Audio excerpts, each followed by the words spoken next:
Nos ponemos en la presencia del Señor en el nombre del Padre, del Hijo y del Espíritu Santo. Amén. E invocamos al Espíritu Santo para que sea Él quien guíe nuestra meditación de este día. Y decimos: ven Espíritu Santo, llena los corazones de tus fieles, enciende en ellos el fuego de tu amor. Envía, Señor, tu Espíritu, y todas las cosas serán creadas, y renovarás la faz de la tierra.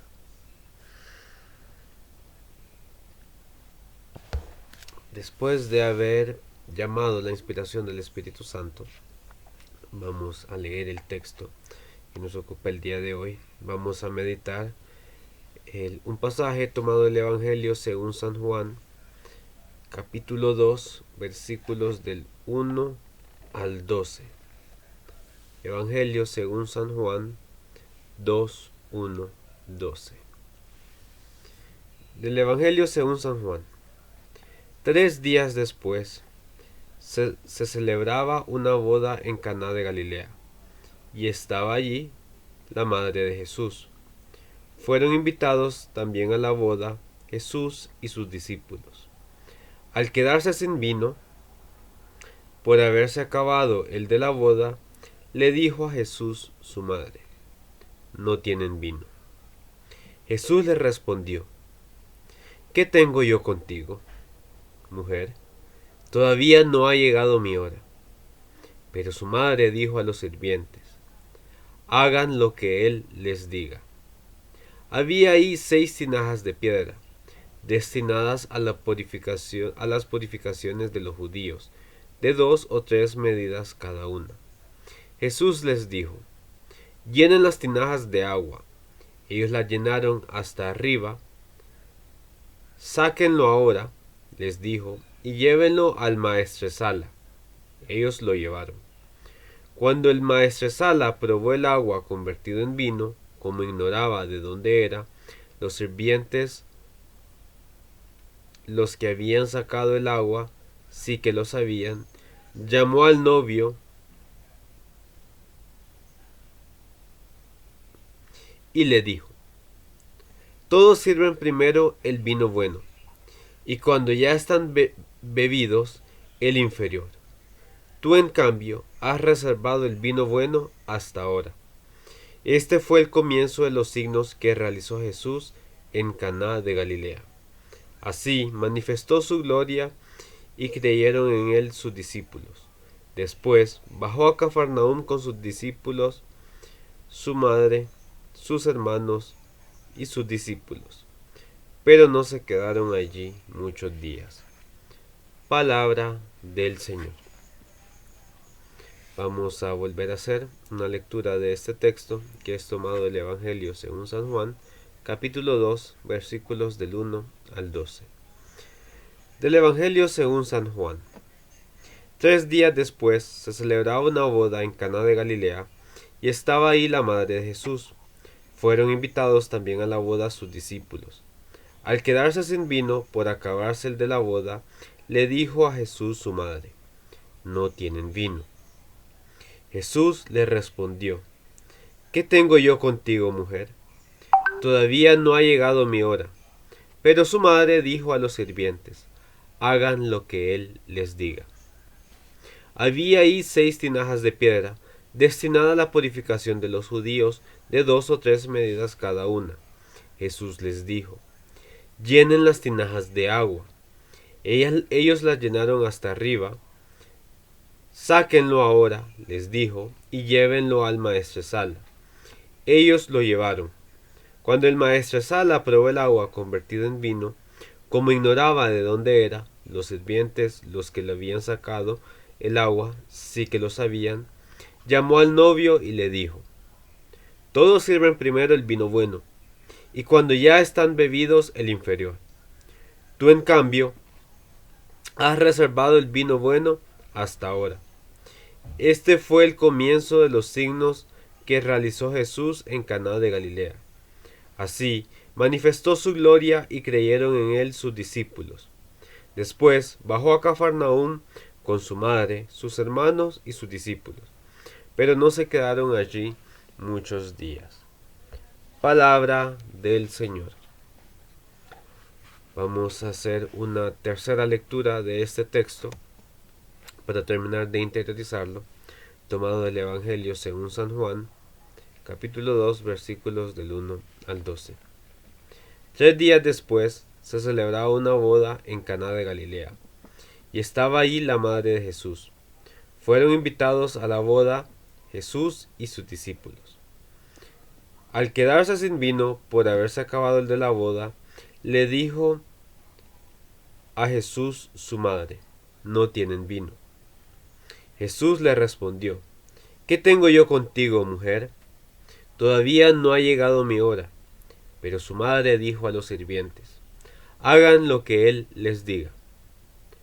Había allí 6 tinajas de piedra, destinadas a la purificación de los judíos, de 2 o 3 medidas cada una. Jesús les dijo: llenen las tinajas de agua. Ellos las llenaron hasta arriba. Sáquenlo ahora, les dijo, y llévenlo al maestresala. Ellos lo llevaron. Cuando el maestresala probó el agua convertido en vino, como ignoraba de dónde era, los sirvientes, los que habían sacado el agua, sí que lo sabían, llamó al novio y le dijo: todos sirven primero el vino bueno, y cuando ya están bebidos el inferior. Tú, en cambio, has reservado el vino bueno hasta ahora. Este fue el comienzo de los signos que realizó Jesús en Caná de Galilea. Así manifestó su gloria y creyeron en él sus discípulos. Después bajó a Cafarnaúm con su madre, sus hermanos y sus discípulos, pero no se quedaron allí muchos días. Palabra del Señor. Para seguir interiorizando ahora la palabra, vamos a hacer un momento de silencio.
Bien, ahora pasamos al siguiente paso de la meditación, que es entender qué es lo que dice el texto. Para entender qué es lo que dice el texto, tenemos que entender cuál es el contexto en el que se está escribiendo. San Juan coloca este pasaje de Jesús en una boda y hace énfasis de que este es el primer signo que realiza. Más que milagros, los evangelistas a veces se refieren a estas acciones milagrosas de Jesús como signos, o sea, porque son el testimonio de que son acciones que lo validan como hijo de Dios. Y lo coloca en el contexto de una boda. Una boda que es una de las celebraciones más importantes dentro de la cultura judía. Es una de las celebraciones en las que se celebra la vida, en las que se celebra también el pacto de Dios con ellos que son el pueblo elegido. Entonces no es una ocasión menor. Una boda aún hoy en nuestra cultura es una fiesta grande, pero en este contexto de los judíos tal vez era una celebración todavía más grande. Entonces en este contexto es que se realiza la boda, este primer signo. También los profetas ya se habían referido a esa alianza de Dios con su pueblo con la imagen de la boda. Por ejemplo, Oseas, cuando los reyes, cuando los gobernantes del pueblo tienen una separación y quieren llevar las creencias del pueblo hacia otros ídolos, entonces se refiere a Dios como el esposo y a que ama a su esposa, que es el pueblo, y que él siempre le va a ser fiel. Entonces ahí la imagen de esa alianza que se manifiesta a través de las bodas. También el profeta Isaías se refiere a la relación de Dios con su pueblo como una boda. También lo vemos en la época del destierro, que en este caso sí muchos de los hebreos fueron fieles, porque aunque en esa tierra de los asirios se les pedía que veneraran a los dioses asirios, ellos se mantienen fieles a las creencias de sus padres, y más bien el judaísmo que existía en los tiempos del Señor Jesús se construye justamente a partir del destierro, porque es en ese exilio que este pueblo que fue sometido busca su identidad, sus raíces, y se vuelven un poco más puristas en cuanto a su religión y en cuanto a rechazar estas tradiciones religiosas y culturales que no los representan. Entonces, en realidad, las bases del judaísmo vienen a partir del destierro. Entonces, ya tenemos este contexto que es la boda, que nos presenta San Juan. O sea, ya sabemos cuál es la relevancia que tiene. Y también tenemos que entender que lo que quiere expresar San Juan es que esta nueva relación, este cambio que hay en el paradigma, ya se está formando una nueva alianza. Entonces, que es el Nuevo Testamento. Entonces, ya muchas cosas que había en el Antiguo Testamento eh, vienen a transformarse, a manifestarse, porque, bueno, el mismo San Juan lo dice al inicio de su Evangelio. O sea, el capítulo 1, versículo primero del Evangelio según San Juan nos comienza diciendo: en el principio existía la palabra estaba junto a Dios y la palabra era Dios. Y nos comienza diciendo, y llegamos al versículo que está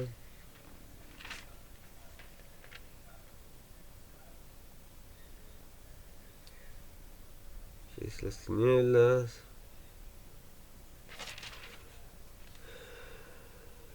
Que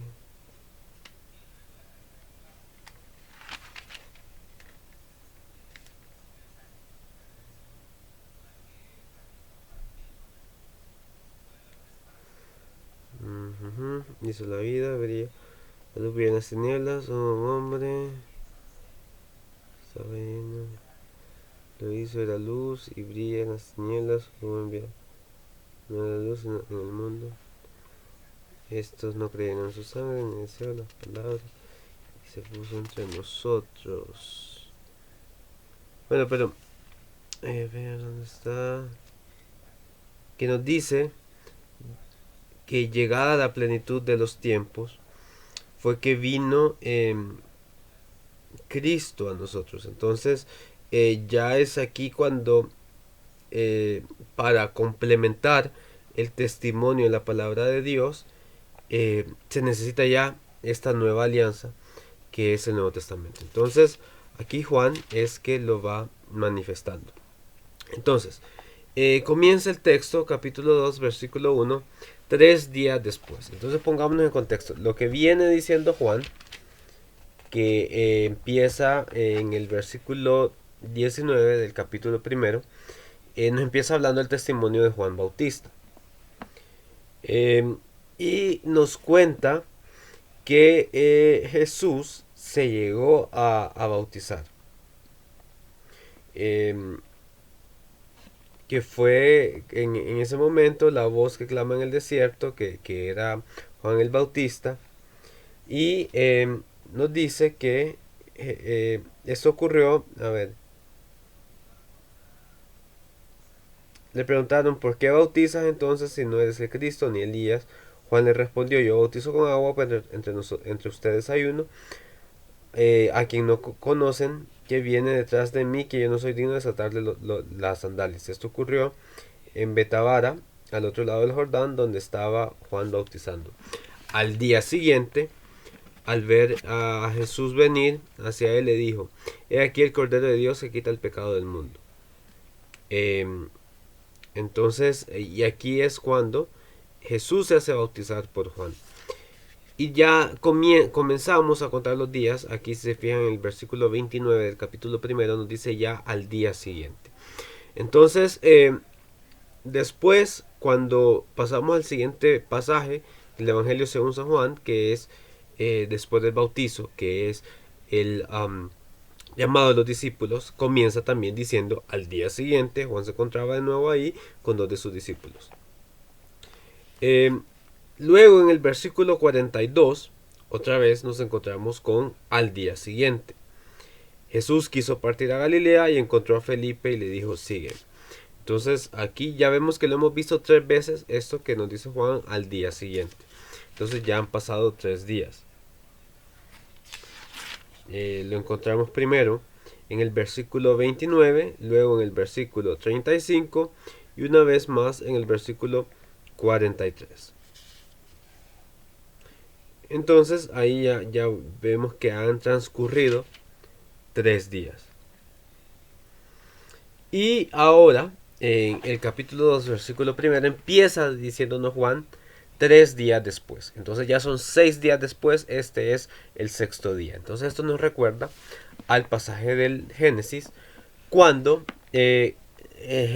Dios, después de haber hecho la creación, descansa el 6º día. Y aquí ya vamos viendo esos contrastes entre el Antiguo Testamento y el Nuevo Testamento. Entonces, basados en ese relato del Génesis, viene el pueblo hebreo y dice que el día sábado, que es el 6º día, es día de descanso. Pero Jesús, que viene a darle plenitud a la ley, no descansa un sábado, sino que hace su primer signo. Él ya comienza a trabajar por la construcción del reino, más allá de que sea sábado. Entonces eso es el primer contraste que nosotros vamos a encontrarnos en este, que es como pasarle la estafeta del Antiguo Testamento al Nuevo Testamento. Y esto es importante porque en el siglo I había muchos de los primeros cristianos que decían que ya no había que prestarle atención al Antiguo Testamento, porque ahora ya con la nueva revelación del Nuevo Testamento ya no hacía falta nada más, que con el Nuevo Testamento bastaba. Incluso había algunos que decían que después de Pentecostés, después de la venida del Espíritu Santo, ni siquiera había hablar ya de Jesús de Nazaret, de Jesús Nazareno, sino que era ya solo Cristo resucitado. Entonces viene Juan y dice, no, el Antiguo Testamento tiene su lugar, tiene su peso, es palabra revelada por Dios, aunque sí, el Nuevo Testamento es donde encuentra la plenitud, la palabra de Dios. Entonces, había cosas que eran antes, pero eso ya no basta ahora. Ya lo vamos a ir viendo cómo sucede en este pasaje. Se celebraba una boda en Caná de Galilea. Bueno, ya les expliqué un poco sobre qué decían los profetas de las bodas. Y nos ubica geográficamente en Caná de Galilea. En Galilea, el lago de Galilea, donde al norte, en Judea, recordemos que Israel estaba al sur, Judea al norte, ahí se encuentra el lago de Galilea, y entre los dos estaba Samaria. Ahí nos ubica donde Jesús se manifestó, hizo muchos signos. Entonces aquí también comienza este accionar de Cristo. Y estaba ahí la madre de Jesús. O sea, la madre estaba en la boda. Eso es lo que nos comienza diciendo Juan. Era el 6º día, se celebraba una boda y la madre de Jesús estaba ahí. Juan coloca a María así como nos lo está presentando ahora en dos ocasiones. En la primera ocasión es esta, en la boda de Caná, y el segundo es a los pies de la cruz. Entonces, que también es otra ocasión en la que Juan viene y dice: vamos a darle plenitud a la revelación de Dios que se comenzó en el Antiguo Testamento, pero ahora está pasando ya su plenitud en el Nuevo Testamento, y donde Juan también manifiesta que Cristo nos deja también de regalo a su madre al decirle al discípulo: y mira, he ahí a tu madre, madre, he ahí a tu hijo. Entonces también nos lo deja como madre de la iglesia. Y luego nos dice en el versículo segundo: fueron invitados también a la boda Jesús y sus discípulos. La diferencia es que la madre estaba ahí y Jesús fue invitado a la boda junto a sus discípulos. La madre estaba ahí, entonces seguramente era parte de la organización de la boda, y por eso es que ella se da cuenta que no hay vino. Jesús, como era invitado, o sea, los invitados normalmente no se dan cuenta de esas cosas. Uno, cuando es invitado a una fiesta, uno va y es un comensal, ¿no? Uno le sirven comida y uno bebe. En esa situación era que estaba Jesús. Al quedarse sin vino, por haberse acabado el de la boda, le dijo a Jesús su madre, o sea, su madre se da cuenta porque su madre estuvo ahí. Jesús era invitado, entonces por eso la madre era que sabía ese tipo de cosas. No tienen vino. O sea, y María es un poco cómico porque se lo cuenta como un chisme. No tienen vino. Y la respuesta de Jesús para mí es bastante natural. Jesús le respondió: ¿qué tengo yo contigo, mujer? O sea, como diciendo, bueno, ese no es asunto mío, ¿no? Yo aquí soy invitado, yo aquí me invitaron a disfrutar de la fiesta. Obviamente esto era un problema grande para la boda. El vino, o sea, no podía haber una celebración tan importante sin vino. Obviamente, como vamos a ver más adelante que dice el maestro Sala, tal vez sacaban el vino caro al inicio y después compraban un vino más barato, porque obviamente ya no vale la pena desperdiciar un vino en gente que debido a la embriaguez no van a poder disfrutarlo. O sea, el estado de ebriedad no les va a poder permitir distinguir entre un vino bueno y un vino malo. Pero bueno, era un problema grande para los novios. Los judíos lo hubieran considerado incluso de mal augurio que se acabara el vino a mitad de la celebración. Entonces Jesús le responde: ¿qué tengo yo contigo, mujer? Todavía no ha llegado mi hora. O sea, todavía el momento. Bueno, sabemos que la hora a la que se refiere Jesús es el sacrificio de amor que Él hace por nosotros. Cuando Él entrega su vida por el perdón de nuestros pecados, y le dice: todavía no ha llegado mi hora. Pero María, si se fijamos, Juan lo deja claro, porque en el versículo 5 comienza con la palabra pero. O sea, María no lo entendió como una negativa a esto. Pero su madre dijo a los sirvientes: hagan lo que Él les diga. O sea, ella tiene claro su lugar. El Antiguo Testamento tiene claro su lugar, que ya llegó hasta donde tiene que ser. E igual María tiene claro su lugar dentro de la historia de la salvación. Ella nos lleva a Jesús. Fue por ella que Jesús vino al mundo, y ella también nos presenta a Jesús, nos lo muestra. Y ahora nosotros como cristianos lo que nos toca es hacer lo que Él nos dice. Entonces, el secreto de la salvación, como resumido así en términos sencillos, es hacer lo que Él nos dice. Y los dejó. O sea, ya María cumplió su papel. El Antiguo Testamento llegó hasta donde tenía que llegar. Ahora vamos a ver el Nuevo Testamento. Nos cuenta San Juan que había ahí 6 tinajas de piedra destinadas a la purificación de los judíos. Esto también es grave, porque sabemos que dentro de todos estos rituales que tenían los judíos, cuando ellos salían a la calle, al volver a su casa debían purificarse, y para eso tenían estas tinajas. O sea, no debían estar vacías, debían estar llenas, porque al haber tanta gente que entraba y salía de la casa, debían estarse purificando. Entonces, nos dice que habían destinado a la purificación de los judíos, destinada de 2 o 3 medidas cada una, o sea, unos 6 litros, es lo que entiendo que podían contener estas tinajas. Jesús les dijo: llenen las tinajas de agua. Ellos la llenaron hasta arriba, o sea, hasta el borde. Lo cual yo creo que es un poco complicado si aquí nos dice que son tinajas de piedra. O sea, imagínense lo difícil que debe ser llenar esas tinajas de piedra. Apenas lo llenaron, Jesús vino y dijo: sáquenlo ahora y llévenlo al maestro de sala. O sea, Jesús lo único que hizo: llenen las tinajas de agua y llévenlo al maestro de sala. Entonces, ¿qué representan estas tinajas vacías? Que ya la antigua ley, la antigua alianza, el antiguo testamento ya está vacío. O sea, ya vimos que muchas veces fracasó el pueblo de Israel. Dios les envió profetas, les envió reyes y no siguieron su voluntad. Entonces ahora envía a su Hijo único para que ahora nosotros sí lo podamos escuchar y seguir.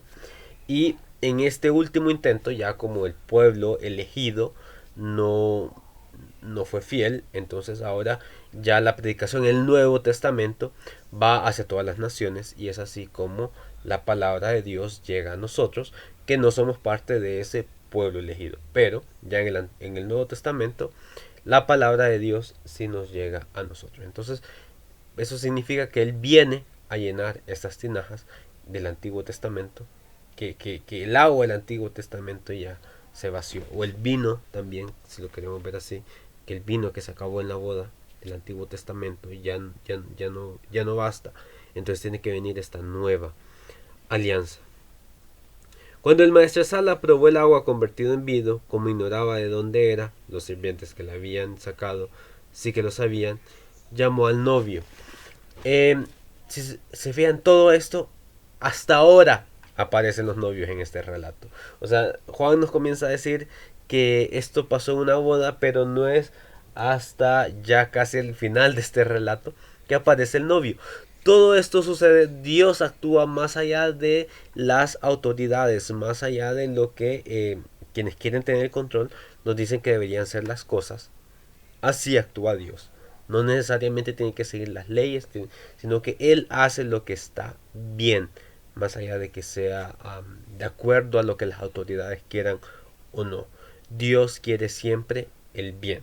O sea, más allá de que tenga permiso o no, Él quiere hacer el bien y quiere que nosotros hagamos el bien. Recién ahora aparece el novio, que ni siquiera habla, probablemente estaba ebrio también después, si se acabó el vino, se habían consumido grandes cantidades de alcohol, pero el maestro Sala sí puede reconocer que esta nueva alianza, este nuevo vino, es superior al vino anterior, al vino del Antiguo Testamento.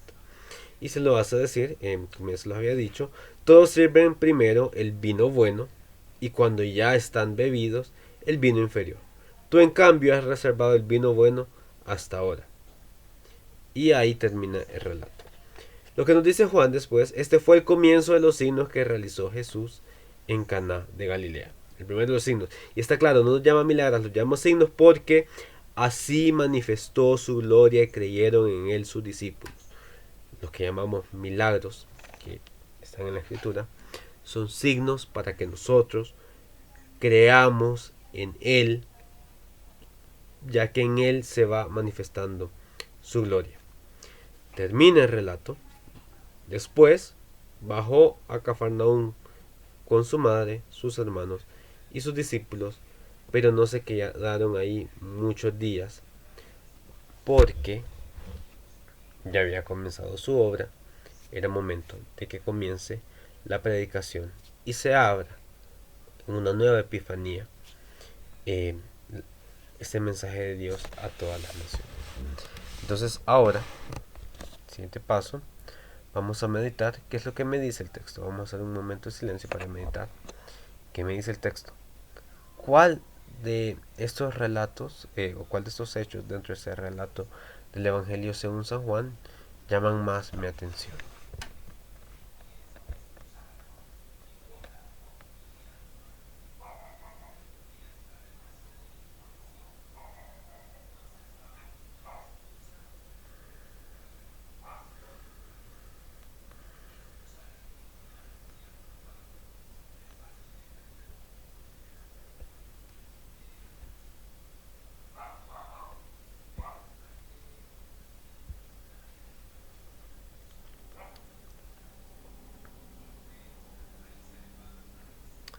También de las actitudes, o sea, vemos que está María, está Jesús, están el maestro Sala. ¿Cuál de las actitudes de estas personas me llama la atención? ¿Con cuál me identifico?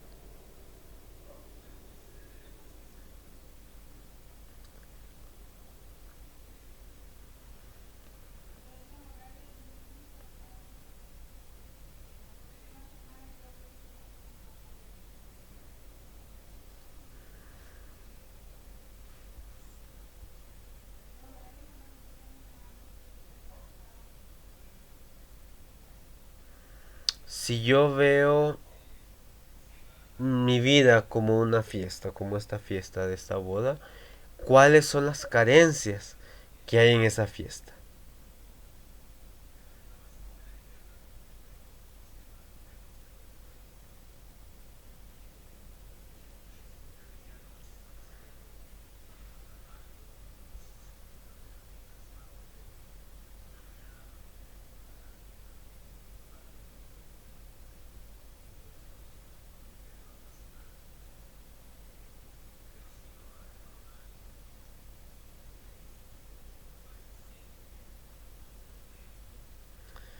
Y también preguntémonos qué ha hecho Jesús para ofrecer vino de abundancia en mi vida. Y luego, después de haber preguntado qué me dice el texto, hacemos silencio para a través de hacer una oración para responderle a Dios que me habla en esta palabra.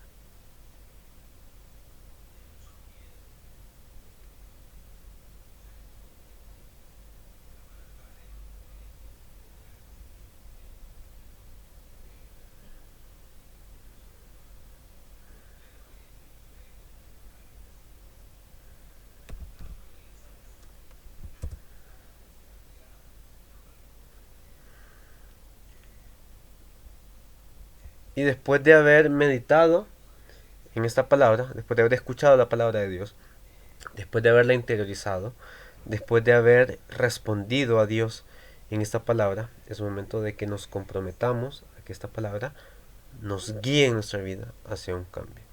Y lo vamos a hacer eh, mientras meditamos el Salmo 148. Aleluya. Alaben a Yahvé desde el cielo, alábenlo en las alturas, alábenlo todos los ángeles, todas las huestes, alábenlo. Alábenlo sol y luna, alábenlo estrellas lucientes, alaben los cielos de los cielos, aguas que están sobre los cielos, alaben ellos el nombre de Yahvé, pues Él lo ordenó y fueron creados. Él los fijó por siempre, por los siglos, y les dio una ley que nunca pasará. Alaben a Yahvé desde la tierra, monstruos del mar y abismos todos. Fuego y granizo, nieve y bruma, viento tempestuoso, que hace su voluntad. Montañas y todas las colinas, árboles, frutales y todos los cedros, fieras y todos los ganados, reptiles y pájaros que vuelan, reyes de la tierra y pueblos todos, dignatarios y jueces de la tierra, jóvenes y doncellas también, los jóvenes junto con los niños, alaben el nombre de Yahvé. Solo su nombre es sublime, su majestad sobre el cielo y sobre la tierra. Él realza el vigor de su pueblo, orgullo de todos los fieles, de los hijos de Israel, pueblo de sus íntimos. Y encomendamos el resto de nuestra jornada en el nombre del Padre, y del Hijo, y del Espíritu Santo. Amén.